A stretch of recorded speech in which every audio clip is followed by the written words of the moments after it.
Pinaganap pa rin ng pulisya ang kinaroroonan ng businessman at itinuturong mastermind umano sa kaso ng mga missing sabongero na si Charlie Atong Ang. Bukod sa pinaka-most wanted sa buong bansa, itinuturing din siyang armado at mapanganib ayon sa DILG, kaya't patuloy na sinusuyo ng mga otoridad ang mga posibleng kinaroroonan nito. Yan ang report ni Ryan Lesigas. Dahil sa patuloy na pagtatago ng itinuturong mastermind sa kaso ng missing sabongeros na si Charlie Atong Ang, itinuturing na siya ngayon ng Department of the Interior and Local Government o DILG na #1 most wanted sa Pilipinas. He is accused of killing maybe about 100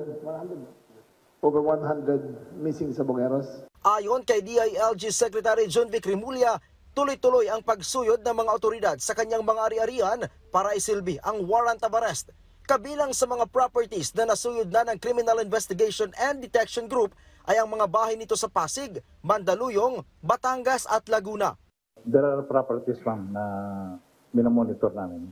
Some are under his name, some are not. Actually, mahaba po kasi ang ng panahon na paghahanda ni Mr. Atong Ang. That's why there are certain properties na nakagamit siya po ng dami. But we're continually monitoring. Itinuturing din itong armed and dangerous ng DILG. Kaya naman, ipinag-utos na rin ng PNP ang pagkansela ng lisensya ng 6 na baril nito. Kahit sabihin na na-cancel ang kanyang firearms, si Atong po ay bumibiyahe nang hindi kumukulang ng 20 ang bodyguard lagi. Sanay po yan sa marahas na pagharap sa mga otoridad, sanay po yan sa marahas na paraan para masolusyonan ang kanyang mga problema. Porsigido daw ang pamahalaan na mahuli na sa lalong madaling panahon si Ang. Katunayan, naglabas na ng 10 milyong pisong reward ang DILG para sa sino ang makakapagbigay ng impormasyon para maaresto si Ang.